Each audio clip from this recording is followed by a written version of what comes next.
have candy.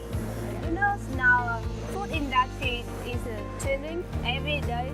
Yeah, and a lot of people in the world cannot eat delicious and tasty food.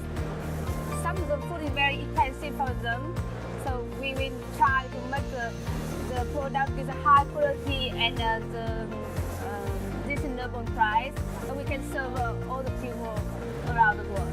So this is what motivates me in this food industry.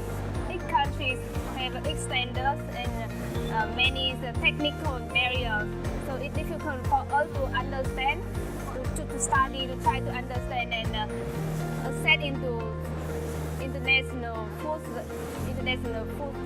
business. Quite hard to answer this question because it depends on the time. Yeah, I think there's love in the Indian market.